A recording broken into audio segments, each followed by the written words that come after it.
Bom dia, senhoras e senhores. Sejam bem-vindos à videoconferência da Cury Construtora para a discussão dos resultados referentes ao primeiro trimestre de 2025. Esta videoconferência está sendo gravada e o replay poderá ser acessado no site da companhia, www.ri.cury.net. A apresentação também está disponível para download. Informamos que todos os participantes estarão apenas assistindo à videoconferência durante a apresentação e, em seguida, iniciaremos a sessão de perguntas e respostas, quando mais instruções serão fornecidas. Antes de prosseguir, aproveito para reforçar que as declarações prospectivas têm como base as crenças e suposições da administração da Cury e as informações atuais disponíveis para a companhia. Essas declarações podem envolver riscos e incertezas, tendo em vista que dizem respeito a eventos futuros e, portanto, que dependem de circunstâncias que podem ou não ocorrer.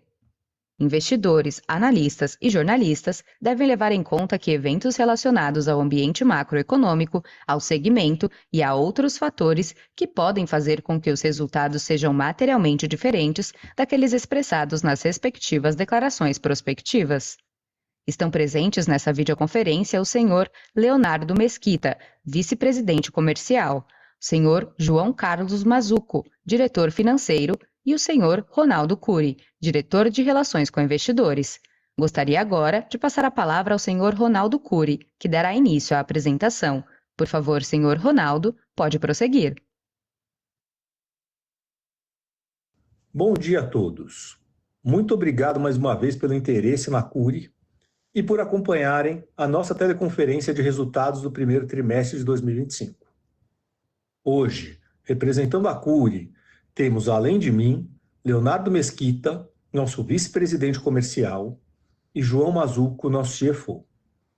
Ao longo da teleconferência, apresentaremos os principais destaques do desempenho operacional e financeiro da Cury e, ao final, abriremos para a sessão de perguntas e respostas. A seguir, temos uma mensagem do nosso CEO, Fábio Cury. O ano de 2025 marca os 62 anos da Cury, que já começou nos surpreendendo positivamente, superando recordes de lançamentos e vendas no operacional, além de geração de caixa pelo 24º trimestre consecutivo, o que também se refletiu nos resultados financeiros, com novos patamares de receita líquida e lucro líquido, mantendo margem bruta elevada. Além disso, tivemos a excelente notícia anunciada pelo governo brasileiro sobre a implementação da faixa 4 no programa Minha Casa Minha Vida, com o início das operações agora em maio.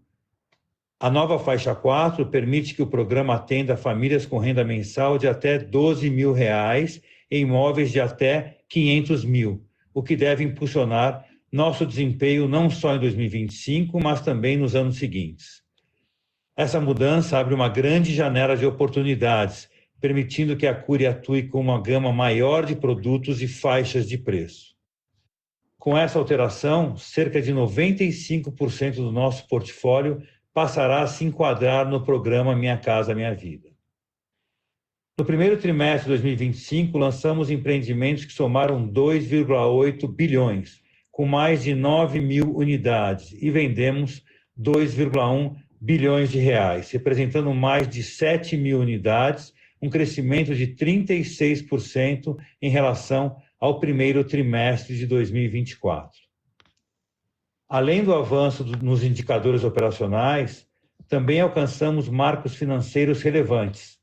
Aumento da receita líquida impulsionando pelas fortes vendas no período, manutenção de margem brutas e lucro líquido recorde no trimestre.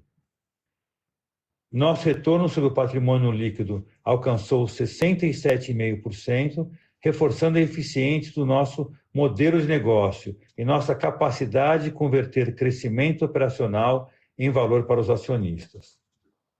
Refletindo nossa trajetória consistente de geração de resultados e distribuição de valor aos acionistas, em 2025, até o momento, já pagamos 329 milhões em dividendos, provenientes do lucro acumulado nos últimos períodos, e esperamos reforçar ainda mais esse compromisso ao longo do ano.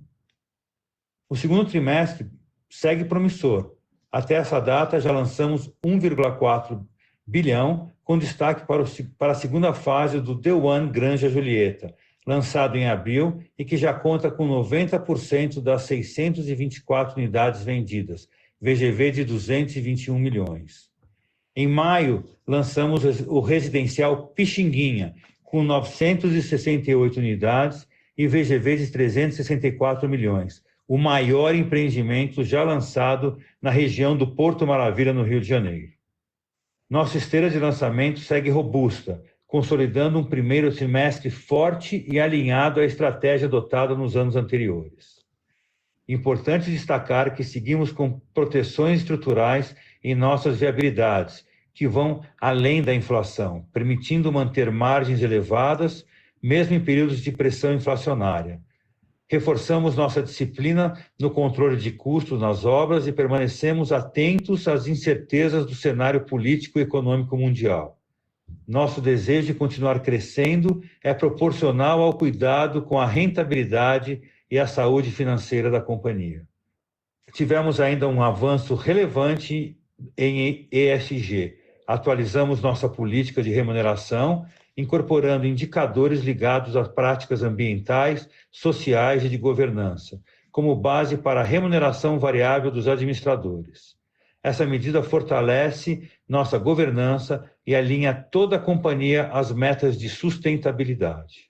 Os resultados aqui mostram o início de 2025 robusto, reforçando nossa confiança em mais um ano de grandes realizações, com execução alinhada, foco e prontidão para aproveitar o momento positivo da habitação popular e continuar gerando valor para os nossos acionistas. Passo a palavra agora ao Ronaldo. A partir de agora, irei explorar os destaques de nosso desempenho operacional e financeiro do primeiro trimestre de 2025. Em relação aos destaques operacionais, registramos um total de lançamentos de 2,8 bilhões e vendas líquidas de 2,1 bilhões. VSO líquida de 45,4% e geração de caixa operacional de 25,7 milhões. Além disso, em relação aos destaques financeiros, reportamos receita líquida de 1,2 bilhão, margem bruta ajustada de 39,2%, lucro líquido de 234 milhões e margem líquida de 19,2%. Com isso, passo a palavra para o Leonardo Mesquita. Léo, por favor, pode prosseguir. Bom dia a todos. No último trimestre, lançamos 14 empreendimentos, 9 localizados em São Paulo, 5 no Rio de Janeiro, que totalizaram o VGV de 2,8 bi, como já mencionado. Os destaques do trimestre foram The One Chácara Santo Antônio, na Zona Sul de São Paulo, lançado em março, com VGV de 211 milhões e já com todas as suas unidades vendidas. Supreme Anália Franco, na Zona Leste de São Paulo e lançado em fevereiro, totalizando 203,8 milhões, também tendo todas as suas unidades já vendidas.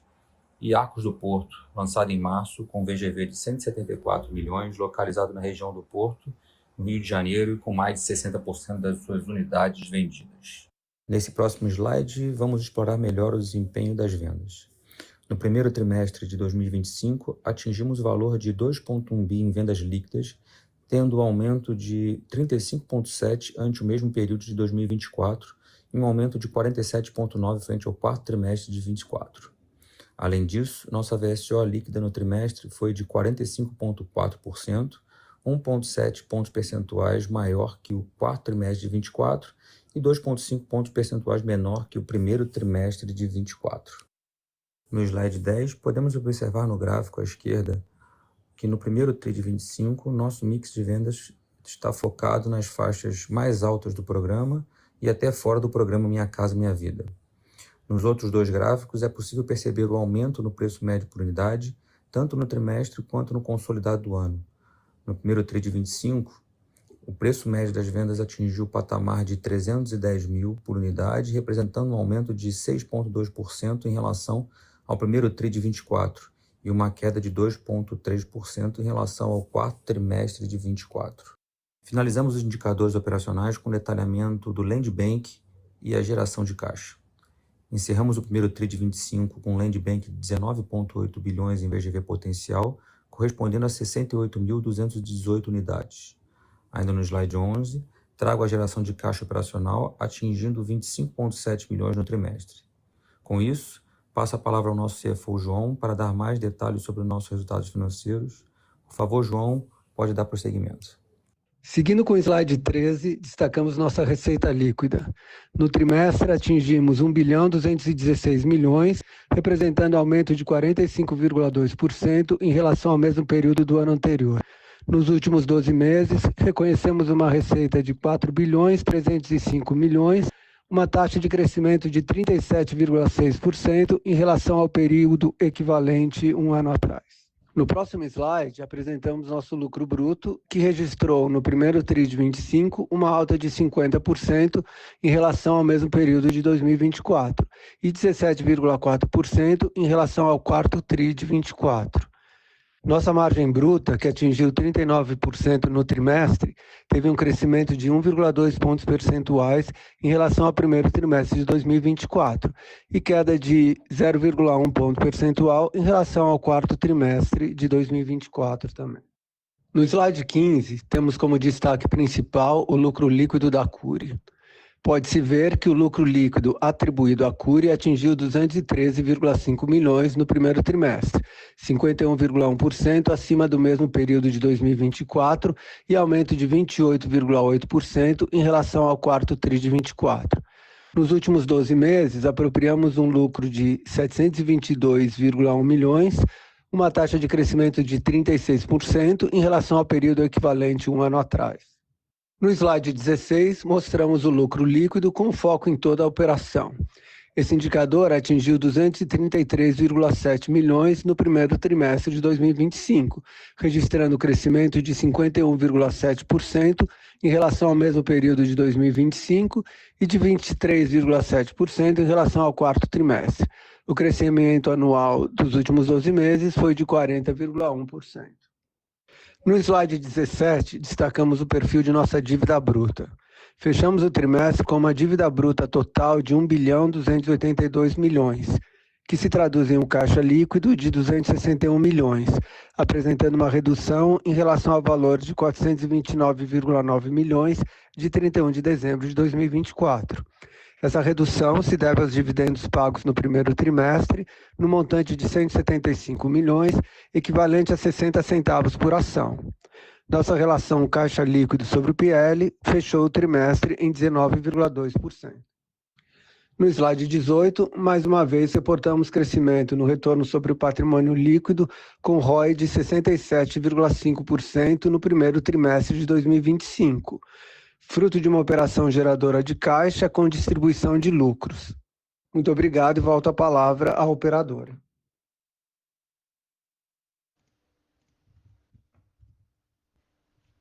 Iniciaremos agora a sessão de perguntas e respostas para investidores e analistas. Caso deseje fazer alguma pergunta, por favor, clique em levantar a mão. Se a sua pergunta for respondida, você pode sair da fila clicando sobre abaixar a mão. Nossa primeira pergunta vem do senhor Tainan Costa, da UBS. Por favor, senhor Tainan, pode prosseguir. Bom dia, pessoal. Queria começar explorando aqui o tema de crescimento, né? Se a gente analisa o que já foi feito até maio, que vocês já reportaram, a gente estaria falando de cerca de 4 bi e pouquinho, né? O que anualizado, a gente estaria falando de 10 bi no ano. É claro que assim, você já tem uma estratégia, você já guia o mercado de tentar fazer um primeiro semestre mais forte, desacelerar no segundo, mas eu queria entender se teria espaço para continuar nesse ritmo, né? Eventualmente, o porquê desacelerar, dado que as dinâmicas seguem muito positivas, funding não parece ser uma pauta tão cedo, cenário de custos controlado e ainda mais agora com a implementação do faixa 4. Essa é a primeira pergunta. E a segunda seria a respeito do top line, né? Na nossa visão aqui, surpreendeu positivamente. Queria entender se teve algum trigger aqui que drivou essa receita um pouco acima do que a gente estava esperando, se teve algum andamento de obra, se foi mais a parte de venda mesmo, e se isso muda a figura do ano ou não. Obrigado. Bom dia, Tainan. Leonardo aqui falando. Assim, Tainan, é óbvio que, como a gente já vem anunciando todo ano, a gente tem um planejamento de começar o ano muito forte e foi isso que a gente fez. É um momento importante para a gente de começar a testar crescimento da empresa, limites, Mas eu acho que esse ano, e assim, culturalmente, quando a gente se prepara, né, para o próximo passo, normalmente a gente pensa muito também nas questões que podem dar errado, né? A gente está sempre também se redeando dos pontos que podem dar errado, mas acho que dessa vez, frente ao cenário que a gente já enxergava, e o faixa 4 ele saiu agora, mas ele já era, por exemplo, falado há muito tempo, a empresa também pensou como de forma responsável a gente pode aproveitar caso venha um cenário positivo como está acontecendo, e a gente, obviamente, com eficiência, pensando muito na eficiência que os projetos podem trazer para a gente tem possibilidades de crescimento em determinadas situações, principalmente em projetos que a gente tem fases, projetos que a gente pode antecipar, mas isso é um passo a passo que não é só uma questão comercial, passa também por uma análise de engenharia, passa por uma série de análises que a gente tem que fazer aqui para dar esse próximo passo de crescimento. Mas a gente, acho que diferente de outros anos, se preparou muito mais para enfrentar uma situação positiva, né? Como eu mencionei, a gente normalmente está sempre se preparando também muito para o pior, mas eu acho que esse ano a gente conseguiu, tendo um land bank maior, tendo uma capacidade maior de planejamento, também se preparar para eventuais melhoras de cenário. E acho que a gente se preparou para isso e agora está observando as oportunidades que podem surgir para poder aproveitar esse bom momento. A segunda pergunta eu vou passar para o João aqui. Tainan, bom dia. Obrigado pela pergunta também. A resposta é muito simples, você já deu, é vendas, né? Quando você tem assim um crescimento de vendas, vamos pegar um quarto tri comparado ao primeiro tri, vendas crescendo aí quase 50%, é natural que isso traga uma contribuição muito forte para a receita. O tri continua sendo, como sempre tipificado aqui, um trimestre de baixa evolução de obras, né? Por conta de tudo que a gente sempre falou, de regime de chuvas, de férias, final de ano, o pessoal volta aí para o trabalho meados de janeiro, depois você tem um mês mais curto, com carnaval, tudo, então, muito simplesmente foi vendas, e esperamos que essa performance de vendas continue daqui para frente, como o Léo colocou, para ter aí uma reavaliação do que vai ser o ano em termos de receitamento. Perfeito, João, Léo, obrigado.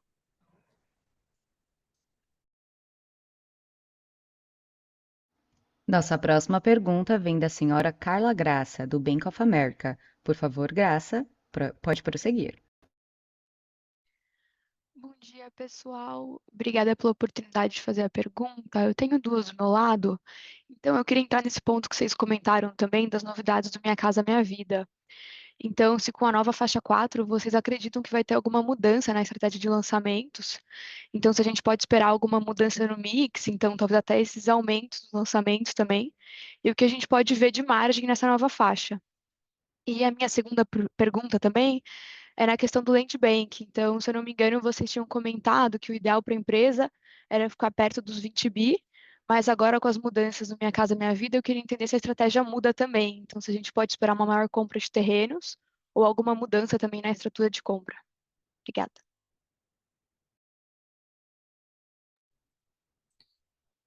Bom dia, Carla. Carla, como mencionei, acho que a Cury já tinha um posicionamento de um determinado percentual de produtos fora do programa. Acho que isso nos dá mais confiança para explorar esses produtos. A gente tem regras, tanto Rio quanto São Paulo, de percentuais de empreendimentos, de unidades dentro do empreendimento que podem ser vendidas fora, que eram vendidas fora, e é onde a gente conseguia explorar bem esse tipo de apartamento.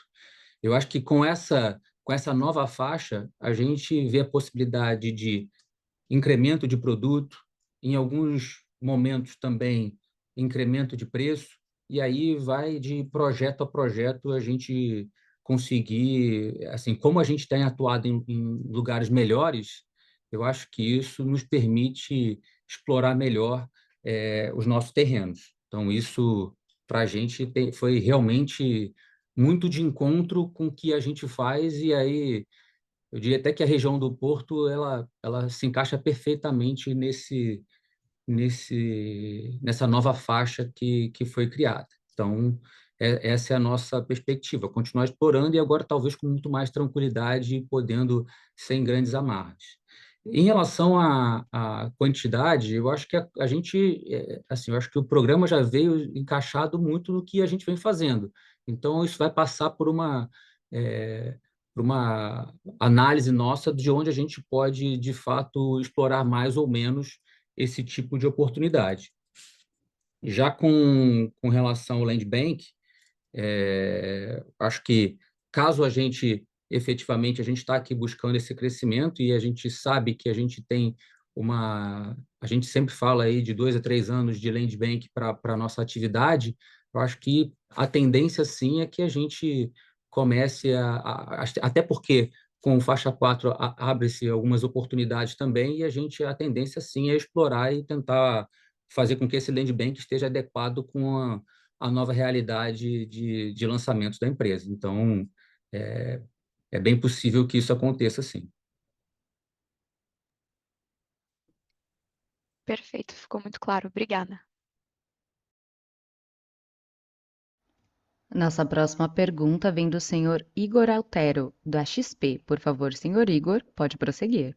Oi, pessoal, bom dia. Queria começar também nesse ponto aí do faixa 4, né, entender mais quanto da tua carteira própria hoje, né, quanto vocês têm já mapeado que poderia ser repassado, né, para condições melhores aí que a Caixa tá ofertando, né, e aí como consequência transformar nesse repasse em geração de caixa. Então eu queria entender mais ou menos em que time, né, vocês acham que isso pode acontecer e se poderia se traduzir em mais dividendos. E o segundo ponto que eu queria tocar mais na questão de margem, né? Então, a margem de vocês, tanto a margem bruta quanto a REF, já estão indo aí em patamares bem elevados, né? Então, agora com melhoria do programa e INCC já parece mais controlado. Como é que, de repente, a gente pode ver essa tendência, né, de margem bruta olhando para frente, talvez até algum incremento adicional, se vocês veem o espaço? Obrigado. Oi, Igor. Primeira essa questão, a gente já a primeira questão vai oportunidade de conversão dos nossos clientes de venda direta para a faixa 4, já estamos atuando nesse sentido, mas não temos nada mapeado em termos de potencial, sabe? Tipicamente, a gente já tem uma certa conversão aí, pouco acima de 10% historicamente, clientes que iniciam aí seu relacionamento através de compra de venda direta e que depois transferem para um banco. Então, a gente entende que esse potencial claramente pode aumentar, mas ainda não temos nada mapeado neste sentido. Assim, esse eu acho que é um ponto também que vale explorar essa questão da venda direta, aproveitando essa questão, né? Porque a nossa venda direta também ela é feita para que ela não onere o nosso fluxo de caixa. Tanto que você vê um crescimento aí da venda direta, pelo que a gente reportou, de carteira, né? A gente apresenta nosso perfil da nossa carteira, então hoje, 60% da nossa carteira de pró-soluto é venda direta e sem ter impactado ou sem qualquer perspectiva de impactar a geração de caixa da companhia. Então, por mais que a gente entenda que possa ser benéfico essa conversão aí do cliente aí da venda direta para o faixa 4, mas precisamos aí contextualizar a relevância disso mesmo, tá? Então, hoje, 50%, mais de 50% dos nossos clientes de venda direta já são quitados na entrega das chaves, né? Os que não são quitados, nosso saldo devedor médio do cliente da venda direta, a nossa política, vamos relembrar aqui, é que ele pague pelo menos 60% do que ele do valor da venda durante obra. tipicamente, ele paga mais do que isso. Então, além daqueles que já são quitados, mais de 50%, os que ainda carregam o saldo devedor, eles estão com, na média, 20% só do saldo devedor nas chaves, né? Então, resumindo, temos benefícios, sim, nessa conversão do cliente para o banco, né, por conta da faixa 4, mas não será talvez tão relevante quanto possa se pensar aí, né? Até me perdi aqui na segunda questão. O que seria? A margem bruta, né? Como é que vocês estão vendo a dinâmica tá para bom. frente? Tá. Da margem bruta, a gente continua com a mesma resposta que a gente tem dado. A gente tem uma margem REF que está bastante estabilizada, e o que sustenta essa margem REF é que os empreendimentos saiam no lançamento, na viabilidade, com uma margem próxima a isso. Porque se as margens de lançamento, nossos lançamentos, eles têm um impacto muito relevante na nossa margem REF por conta da venda, da nossa performance de venda muito forte, né? Então, a primeira coisa que sustenta isso é que os lançamentos venham já com uma margem forte, né? Em linha com o que é a nossa margem REF. Agora, a gente tem dito também que há uma expectativa de que essa margem REF seja diluída por inflação. A gente tem aí uma gordura, claro, nos empreendimentos para considerar a inflação futura, mas a gente ainda trabalha com um cenário de diluição aí dessa margem REF ao longo do tempo por inflação, de forma que nossa margem apropriada, né, accrued, acaba ficando aí perspectivamente ficar nessa faixa dos 39% mesmo. Ainda não estamos trabalhando com cenário de aumento de margem bruta, não. Tá claro, João. Obrigado. Nossa próxima pergunta vem do senhor Pedro Lobato, do Bradesco BBI. Por favor, senhor Pedro, pode prosseguir. Bom dia, Léo, João, Ronaldo. Obrigado pelo espaço aqui. Duas perguntas mais na parte de despesas, né? Então a gente viu uma diluição aí relevante, né, na linha de selling, de despesa de venda, né? Então eu queria entender aí o que contribuiu para essa diluição e se faz sentido, né, imaginar esse patamar aí de diluição olhando para o ano. E a segunda, né, na linha de outras despesas, aí vocês me corrigem se eu estiver errado, mas eu entendo que o principal componente aqui dessa linha é o provisionamento, né? Então, enfim, se eu tiver certo, eu queria entender o que motivou esse provisionamento aí um pouco mais alto no TRI e o que vocês esperam também olhando para frente. Obrigado. Obrigado, Pedro. A parte comercial, Pedro, eu acho que o que justifica isso é principalmente a gente deu uma estilingada aqui muito grande nas vendas, né? E as despesas elas acabam tendo um delay aí, porque a gente hoje você vende, você é próximo à despesa aí, comissão, registro. Então, eu acho que deu uma descasada aí em relação ao que seria o nosso normal. Eu acho que a tendência é que ela volte para os patamares anteriores, perto do que a gente já fazia, e não eu acho que esse aí tá mais reportando um delay nessa despesa do que efetivamente uma nova realidade. Vou passar aqui a segunda para o João. Pedro, em relação ao provisionamento, a gente tem uma política aqui de provisionamento que leva em consideração uma série de fatores. Então, para citar alguns deles, claro que o aging de eventual atraso na parcela do cliente aí é o mais relevante, mas a gente também tem aí as considerações de se este cliente já tem as chaves ou se a gente está tratando de um cliente ainda com um empreendimento na fase de obra. Então, a gente sabe que a recuperação de um cliente pós-chaves ela é mais difícil, ela é mais onerosa do que de um cliente pré-chaves. Então, este ano, a gente é um ano de muitas entregas, isso já é público, já no primeiro trimestre a gente teve acho que em torno de 12 ou 14 entregas aqui na companhia. Então, quando eu viro as chaves, eu passo para uma política de provisionamento deste saldo aí de pró-soluto maior.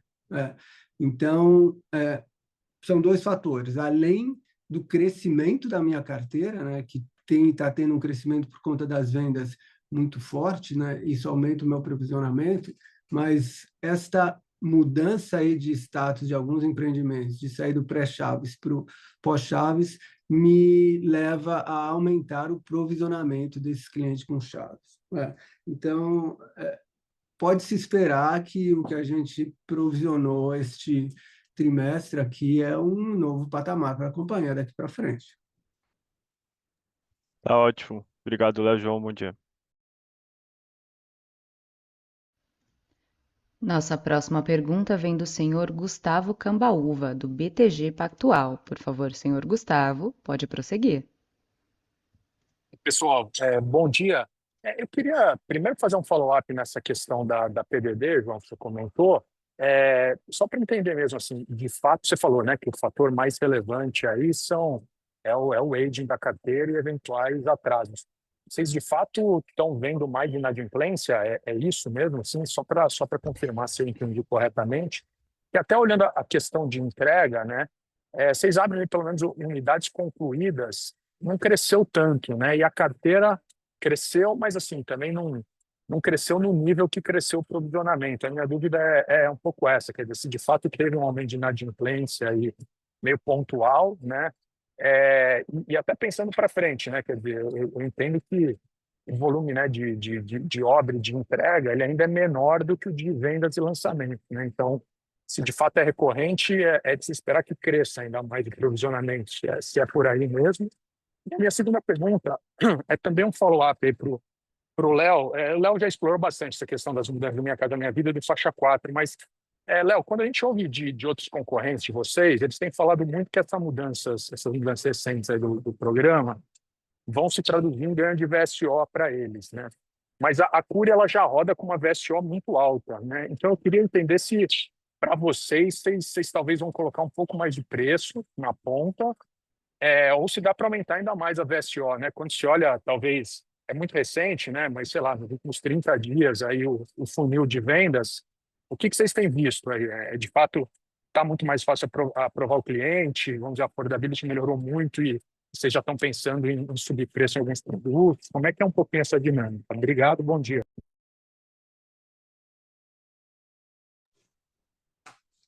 Oi, Camba, bom dia. Tá fazendo follow-up. Não há um aumento assim na inadimplência, não. Isso, a nossa carteira está se comportando como vem se comportando há algum tempo. Nosso cliente, até por conta de que a gente fala elevação do preço médio, então é um cliente de melhor qualidade.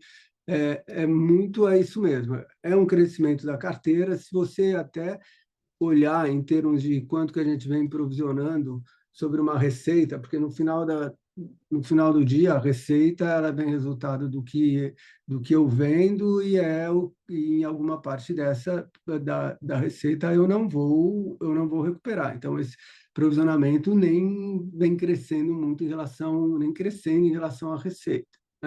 Então, o fator preponderante mesmo aqui é a entrega desses empreendimentos. E é por isso, com entregas aí vindo pela frente, o índice de provisionamento vai acompanhar esse nível de entrega. Então, não é que a qualidade do cliente piorou, mas o cliente a gente sabe que carrega um saldo devedor pós-chaves, e principalmente aquele que traz alguma inadimplência nisso, ele já é um cliente muito mais complicado para a gente recuperar, né? Por isso que a gente acaba usando critérios distintos do pré-chaves para o pós-chaves, mas não há, de fato, aumento de índice aí de inadimplência nesse sentido, não. Né? Ô, João, desculpa, só para ficar claro, porque quando você origina esse crédito, você já sabe, né, qual é o saldo pós-chaves que esse cliente vai ter. Mas você não provisiona, é isso? Você só vai provisionar quando ele de fato, no momento da entrega? Eu não provisiono entre pré-chaves e pós-chaves, porque, apesar de eu saber este saldo, eu não tenho nem a situação de inadimplência desse cliente. Então, quando a gente origina, a gente começa com um cliente que ele é inadimplente, que ele é adimplente, no começo é todo mundo adimplente. E a gente já tem um índice de provisionamento mesmo para o cliente adimplente. Aquele que vai inadimplindo, a gente faz um esforço muito grande aí para recuperar esse cliente. O quanto antes eu consigo recuperar esse cliente, melhor. E aí que entra a questão que eu comentei aqui do aging desse cliente como um fator relevante para a gente estabelecer a nossa política. Então, eu sei que esse cliente terá um saldo de pós-chaves, mas eu também trabalho muito para antecipar aí o saldo pós-chave desse cliente. A gente tem programas aqui já conhecidos de vocês também, que a gente incentiva o cliente a adimplir, incentiva o cliente a antecipar parcelas futuras e tudo mais. Então, a nossa, independente de eu saber que esse cara tem um saldo aí que contratualmente ele pode carregar no pós-chaves, a gente está aplicando uma política conforme aí o atraso dele, mas num primeiro momento tratando esse cliente como um cliente ainda com obra em fase de construção, que eu tenho um potencial de recuperação muito maior. A sua segunda pergunta, Cambaúva, em relação ao VSO, eu acho que a gente, como eu já mencionei, a gente já tem uma VSO relativamente alta e tem, eu acho que agora uma análise para a gente poder realmente tentar capturar mais valor nessas unidades. São unidades que tinham um funding mais prejudicado e hoje elas têm um funding mais conhecido e com condições de compra muito mais favoráveis. Mas, assim, alguns projetos, essa análise ela tem que ser feita projeto a projeto. Então, até o Fábio mencionou na mensagem dele, a gente está agora lançando um projeto gigante no Porto Maravilha, chamado Pixinguinha. É um projeto que provavelmente ele vai acabar tendo uma VSO melhor, mesmo a gente ajustando algumas coisas, porque ele está muito enquadrado nisso. E isso acaba gerando para a gente, mais um ponto que eu mencionei no início, a capacidade de antecipar próximas etapas. Então, eu acho que é um mix. Alguns projetos a gente vai conseguir tentar capturar mais preço, e outros projetos acabam também tendo uma VSO melhorada. Então, o que de fato foi extremamente importante para a nossa operação essa entrada em vigor do Faixa 4, que é importante também mencionar, como a gente começou tem uma semana, então a gente hoje já tem clientes aprovados e já em estágio final aí para repasse, ainda num volume pequeno, mas a gente começou, virou uma possibilidade normal na operação. O cliente chega hoje no stand, ele roda o crédito dele, tal qual ele rodaria na faixa 2 ou 3. Então, isso para a gente é muito importante, entrar na operação e o corretor começa a utilizar como uma ferramenta natural de venda. Tá ótimo. Obrigado, pessoal. Bom dia.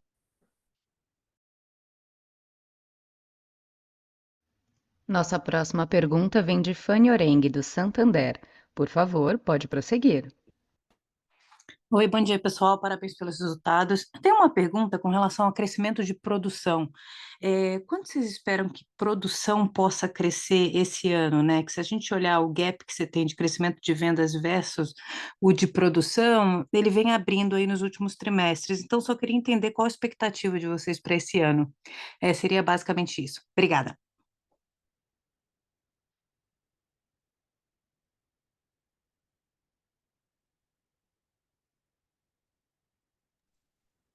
Oi, Fanny, bom dia.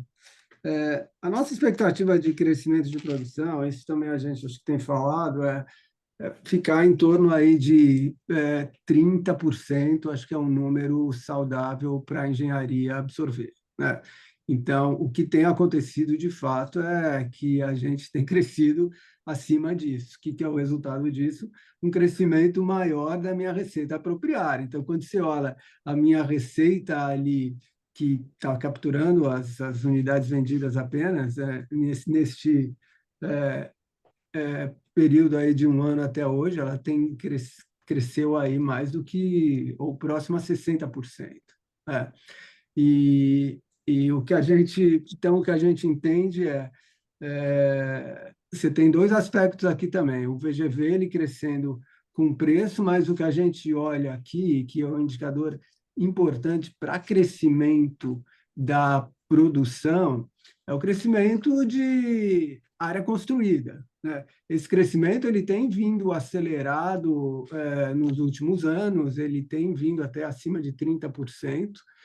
Isso é um número que a gente divulga, aí está lá na nossa apresentação institucional, e a perspectiva é que ele continue crescendo nesse patamar. Então, 30% é o que a gente tem para esse ano, e é o que a gente tem como um número aí que a engenharia consegue absorver, podendo, claro, que variar em torno disso. Bom dia, Fanny. O Ronaldo falando, só lembrar que também a gente teve uma mudança no perfil do nosso produto, né, Fanny?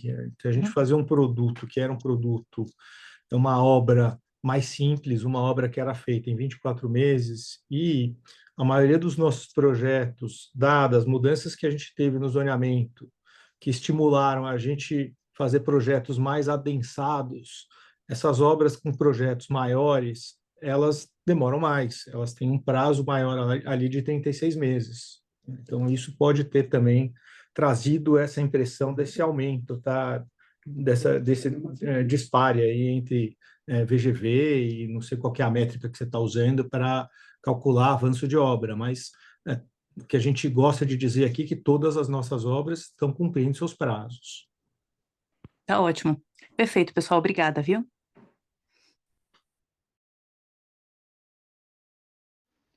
Nossa próxima pergunta vem do senhor Rafael Reder, do Safra. Por favor, Rafael, pode prosseguir.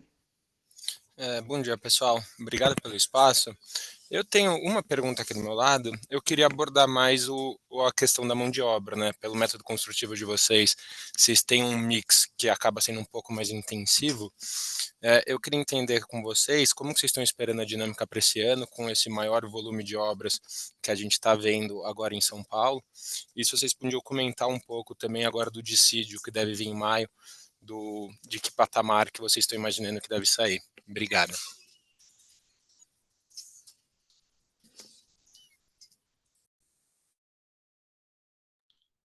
Fala, Rafa, tudo bom? Obrigado pela pergunta.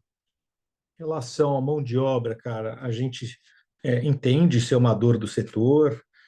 O que a gente tem dito é que a gente vem se preparando, né, para essa escassez de mão de obra, para essa piora de mão de obra já há muitos anos. Foram medidas que foram tomadas há muitos anos atrás, né? Então, como formação de profissionais dentro de casa, tanto de engenheiros quanto até parceria que a gente tem com os nossos empreiteiros, para que eles também façam a formação e atraiam novos colaboradores e formação de nova mão de obra, a verticalização também, verticalização da Cury Install, a criação da Cury Install, que é a nossa instaladora própria, né?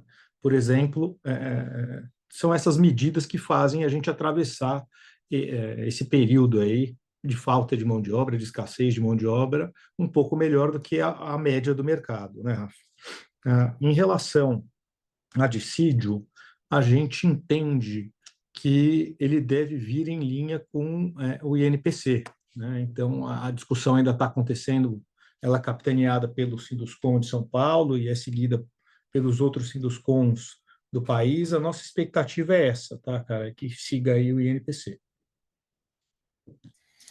Não, tá ótimo, Ronaldo. Obrigado, pessoal. Bom dia.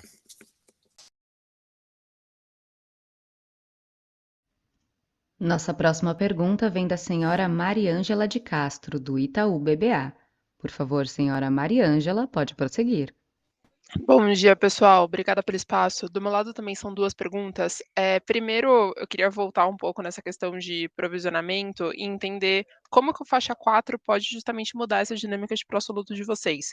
Porque entendo que esse ano vai ser um ano de mais entregas e, enfim, a carteira cresceu, então vocês têm que provisionar nominalmente um volume maior. Só que com o faixa 4 e também as outras mudanças que a gente teve de renda no Minha Casa Minha Vida, vocês pensam em diminuir essa carteira de pró-soluto de alguma forma? E daí acabar compensando esse volume maior de entregas, tem espaço para isso, para diminuir a carteira e, consequentemente, o pró-soluto pós-chaves também? Essa é a minha primeira pergunta. E a segunda, o Léo falou um pouco no começo do call sobre ter estudado o mercado, vocês terem estudado o mercado nesse primeiro semestre, estarem estudando ainda e, enfim, pensar nisso antes de crescer mais no segundo semestre também. Eu queria entender quais são as dificuldades de crescimento hoje, ou os maiores receios. É justamente demanda para absorver mais 5 bi no segundo semestre, ou é mais um receio de construção mesmo, mão de obra, material? O que mais impede a Cury hoje, por exemplo, de fazer 10 bi no ano? O que mais assustaria vocês? É isso, obrigada.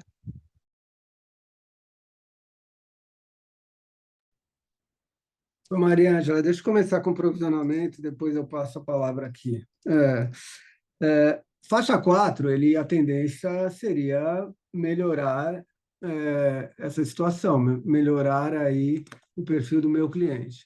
Hoje, vamos pensar, o cliente que está no faixa 4, o que virá para o faixa 4, hoje ele está no SBPE ou ele está na venda direta. Esse cliente, boa parte dele vai continuar na venda direta, até por ou estar acima do faixa 4, ou clientes que não têm nem, eventualmente, necessariamente, a capacidade de financiamento. E esse aí a gente trata de uma maneira diferente. A venda direta, a gente não tem provisão aí de perda, a gente trata como um distrato. O cliente que está na faixa 4 hoje, num SBPE, e que vai para um programa agora melhorado, com uma taxa de juros melhor, ele vai ter melhores condições. Então, primeiro, o cliente da faixa 4 já é um cliente melhor. A gente sabe disso, que a renda do cliente impacta muito essa questão da qualidade do pró-soluto. Então, esse cliente, que já é um cliente melhor hoje de faixa 4, ele vai se tornar melhor ainda, porque ele vai vir por uma condição de taxa de juros melhor, o que implicaria, talvez, um comportamento melhor do nosso pró-soluto. Não significa que a gente vai mudar critérios de provisionamento, não, mas a gente tenderia, sim, a se beneficiar deste faixa 4 neste sentido também. Então, um follow-up bem rapidinho sobre isso. A gente tem falado muito sobre essa dinâmica de margem versus VSO. Existe a possibilidade de vocês, por exemplo, manterem VSO, manterem margem, mas reduzirem pró-soluto, tanto com faixa 4 quanto com as novas rendas? Vocês pensam nisso? Sim, existe. Vai ser no final do dia, acaba sendo um mix, né?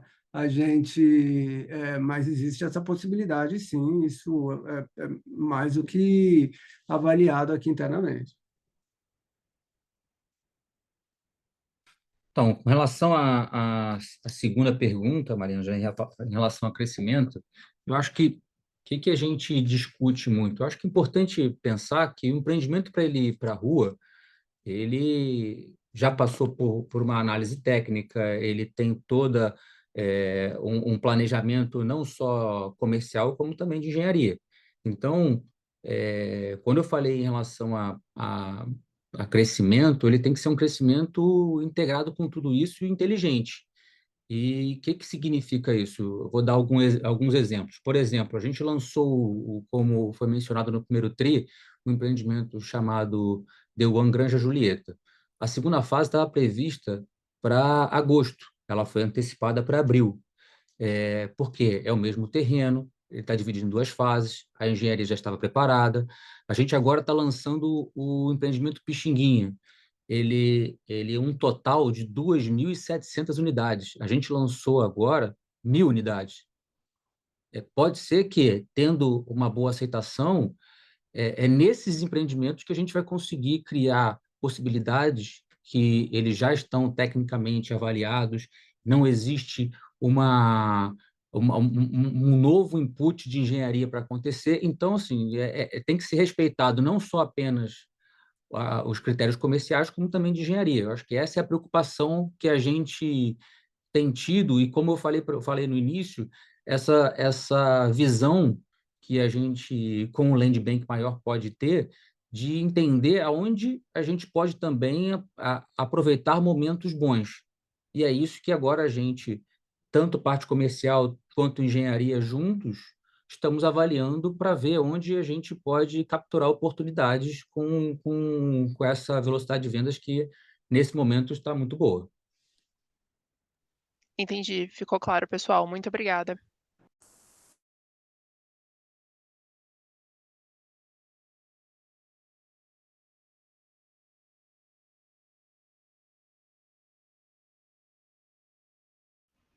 Nossa próxima pergunta vem do senhor André Mazzini, do Citi. Por favor, senhor André, pode prosseguir.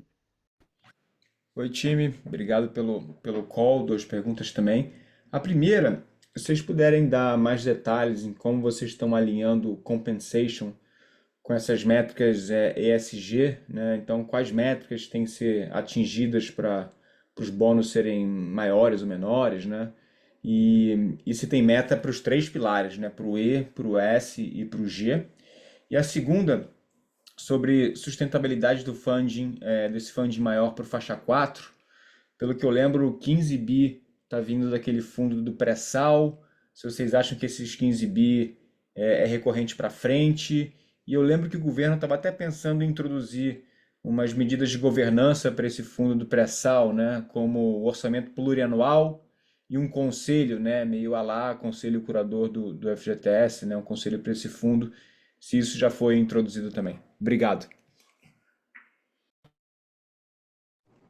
Obrigado, Mazzini. Vamos lá. As metas ESG, elas começaram a valer para a nossa diretoria a partir desse ano, do ano de 2025. Então, a gente tem como metas da empresa aqui lançamento, geração de caixa, lucro, e agora entra também um peso aí de ESG, e sim, abraça os 3, tá? Abraça a sustentabilidade, abraça a governança e abraça a social, tá, Mazzini? São critérios bem tangíveis, a gente vai ter isso mais detalhado aí no relatório de sustentabilidade, enfim, a política que vai ser também divulgada no nosso site, tá? Sobre o funding do pré-sal, cara, eu acredito que isso vai ser recorrente, sim, tá? Existe uma grande vontade do governo em fazer com que esse funding seja recorrente, né? Já foi criado o conselho do fundo, ele tem um membro do Ministério da Fazenda, que é o Guilherme Melo, tem um membro da Casa Civil, que é a Miriam Belchior, a secretária Miriam Belchior, e tem um membro do Ministério das Cidades, que é o Ailton, secretário nacional do Ministério, que é o Ailton Madureira, né? Eu não sei se eles já tiveram reunião, acredito que eles estejam para ter reunião, e uma das pautas, a gente espera aí, tem uma grande expectativa, que seja deixar já aprovado um plurianual para os próximos anos, né? Para que isso, de fato, continue aí sendo um funding recorrente, dado que o funding do pré-sal, dito aí pelos analistas de óleo e gás, ele tende a crescer, e isso tem espaço para ter lá um percentual dele destinado para habitação todo ano, como é feito lá no FGTS, né? Essa é a nossa expectativa, tá, Mazinho? Muito claro. Obrigado, Ronaldo. Nossa próxima pergunta vem do senhor Marcelo Mota, do JP Morgan. Por favor, senhor Marcelo, pode prosseguir. Oi, bom dia. Obrigado. 2 perguntas também. Primeiro, se vocês pudessem comentar um pouco sobre esse noise aí que vem do HIS, do HMP em São Paulo, né? Tiveram as investigações aí no final do ano passado, começo desse ano. Nessa semana ou outra saiu uma matéria também no Estadão dizendo que o prefeito Não Nunes queria fazer um cap para a unidade de baixa renda em São Paulo. Enfim, acho que é muito nós, né? Vocês tinham comentado isso já no call passado, mas só entender se tem alguma novidade ou algo concreto aí que vocês ouviram nessa frente. E a segunda pergunta sobre, né, fazendo um follow-up aqui na questão do Land Bank, né? Quão fácil é continuar crescendo o Land Bank com uma eficiência operacional tão alta, né? Acho que aqui sempre tem aquela questão de quando você alcança, sei lá, 10 bi por ano, você vai precisar ter um Land Bank talvez de 30 bi aí para ter esses 2, 3 anos, né? A gente não sabe desse lado da mesa quão fácil é continuar, né, fechando contratos rapidamente e lançando e pagando esse terreno ao longo da fase de venda e mantendo uma operação sendo tão asset light como ela é hoje, né? Como é que vocês tentam evitar aí de se tornar uma empresa pesada e ter que carregar, né, mais land bank que você compra em caixa para poder ter né, lidar com um volume maior de lançamento? São essas duas dúvidas, gente. Obrigado. Oi, Mota, bom dia. Obrigado pela pergunta. Sobre o HIS em São Paulo, o que a gente sabe, o que está na mídia, né? Acho que a associação lá, Abrainc, Secov, Sinduscon São Paulo, tem trabalhado junto ali com a prefeitura, e o que a gente viu é que deve vir um cap, né? Deve vir um cap. A Cury foi a primeira empresa do mercado, das listadas aí, a anunciar que não venderia mais para investidores, porque isso estava trazendo uma dúvida. Então, a gente apoia isso daí. A nossa grande preocupação, Mota, se isso de fato vier, né, tiver um cap de preço, que esse cap de preço ele acompanhe aí o programa, ou acompanhe a inflação, que eles tenha um reajuste anual, para que não se deteriore ao longo do tempo, né? Mas a gente vê isso como positivo, sim, né? Até para acabar com qualquer distorção que possa estar havendo aí em relação a essa regra, tá? Em relação ao Land Bank, vou passar para o Léo aqui. Bom dia, Mota. Em relação ao Land Bank, assim, fácil, obviamente, não é, mas eu acho que a gente está no momento, principalmente em São Paulo, eu diria que você tem vários PIOs que estão sendo regulamentados, então são uma extensão de área em regiões para a nossa atividade muito nobre que estão sendo liberadas para serem aproveitadas dentro do HIS. Então, isso para a gente é muito importante. Então, abre muito leque de oportunidade nesse momento. Então, no Rio de Janeiro, a gente tem ainda a região do Porto Maravilha, que foi estendida, além de Zona Norte, ainda no início a ser explorada frente às mudanças de legislação. Então, eu acho que ainda temos um cenário, por conta de muitas mudanças de legislação recente e muitas ainda que nem entraram, na verdade, já entraram em vigor para a regulamentação, não a regulamentação, mas a legislação de alguns PIOs de São Paulo, mas não a regulamentação, o que trava determinadas regiões.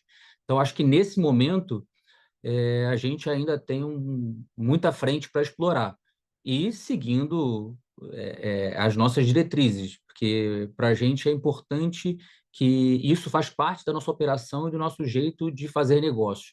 Então, mais importante do que chegar a um determinado volume é manter os números e parâmetros que a gente entende como sendo um dos pilares da nossa empresa para chegar nos resultados que a gente chega. Perfeito. Obrigado, Léo. Obrigado, Ronaldo. Nossa próxima pergunta vem do senhor Marcelo Aldi, da Cardinal. Por favor, senhor Marcelo, pode prosseguir. Bom dia, pessoal. Obrigado. Eu queria perguntar sobre custo. A gente teve aí a melhora de câmbio e uma certa acomodação geral de preço de metais. Por outro lado, o serviço ainda muito pressionado. O que vocês podem falar sobre custo? Como foi a evolução do quarto TRI para hoje? Vocês já comentaram que mão de obra, vocês esperam dissídio em linha com o INCC, mas principalmente serviço em geral e material, como tem sido a evolução marginal e como é que vocês veem os próximos 6 meses? Obrigado. Oi, Marcelo, obrigado pela pergunta. A foto no final do primeiro TRI é muito melhor do que a foto no final do quarto TRI do ano passado, né? Digo isso em relação a materiais, tá? Serviço, ela vem praticamente igual, ela vem em linha, não mudou muito, né? Em relação aos materiais, o dólar estava lá rodando acima de 6,30 e as commodities já estavam se agitando ali, a gente já estava vendo uma movimentação bem agitada, uma pressão em cima das commodities, né? Aço, combustível, enfim, plástico e todos os materiais aí que nos abastecem, tá? Em relação a serviços, o cenário é igual, né? Ele estava tão pressionado no final do primeiro TRI quanto estava no final do ano passado, tá? Olhando para frente, Marcelo, assim, mesmo a foto estando melhor, a gente segue aqui no nosso módulo conservador, nas viabilidades, nos orçamentos de obra, em relação à margem REF barra margem bruta da companhia, a gente ainda segue muito conservador. Ok, obrigado.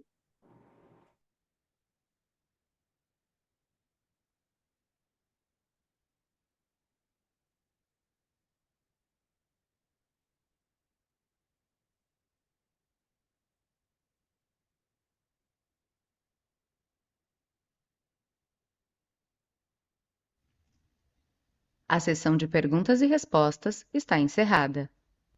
Encerramos a videoconferência da Cury Construtora, agradecemos a participação de todos e desejamos uma ótima tarde.